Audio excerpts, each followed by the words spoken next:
அஸ்ஸலாமு அலைக்கும் வரஹ்மத்துல்லாஹி வபரகாத்துஹு. தீனியாத் வகுப்பினுடைய இரண்டாவது நாள் இன்றைக்கு துவங்கி இருக்கிறது. மாணவர்கள் ஆர்வமாக ஒரு 10 மணிக்கே வர துவங்கிவிட்டார்கள். இன்றைக்கு சில புதிய மாணவர்கள் வந்திருக்கிறார்கள். அவர்களது பெயர் பதிவுகள் நடந்து கொண்டிருக்கிறது. பழைய மாணவர்கள் திருக்குரானிலே முக்கியமான பகுதிகளை மனனம் செய்வதற்காக தயாராகி கொண்டிருக்கிறார்கள். சிறு பிள்ளைகள் மக்தப் என்று சொல்லப்படக்கூடிய அடிப்படையான விஷயங்களை கற்றுக்கொள்ளக்கூடிய இந்த மாணவர்கள் அலிஃப் பா தா என்கிற அரபியினுடைய அடிப்படைகளை கற்றுக்கொண்டிருக்கிறார்கள். இந்த கோடை காலத்தினுடைய ஓய்வை மிகச் சரியாக திட்டமிட்டு பயன்படுத்தும் போது இந்த குழந்தைகள் திருக்குரான், அல் ஹதீஸ்,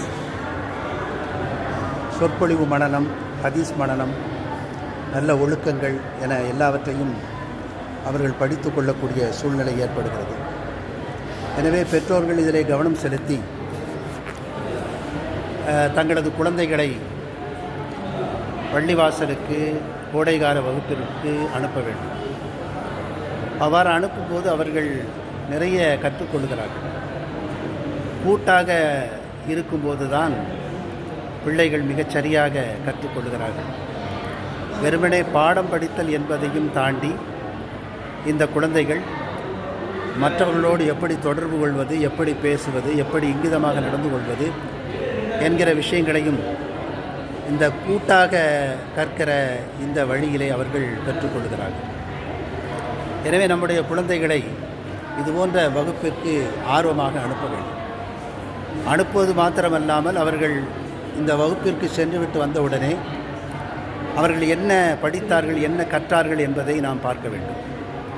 அப்படி பார்க்கிற போது, தினசரி கேட்கிற போது தான் அவர்களுக்கு ஒரு ஆர்வம் பிறக்கும்.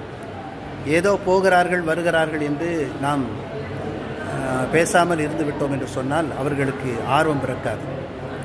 இந்த வகுப்பு என்றல்ல, ஒவ்வொரு முறை நம்முடைய குழந்தை வெளியே சென்று விட்டு வருகிற போது அதை ஆர்வமாக வரவேற்று அந்த குழந்தைகள் என்ன செய்கிறது, என்ன கற்றுக்கொண்டது, யாரிடம் பேசியது என்கிற எல்லா தகவல்களையும் நாம் சேகரிப்பது அல்லது கேட்பது என்பது குழந்தைகளுடைய வளர்ச்சிக்கு மிக உறுதுணையாக இருக்கும்.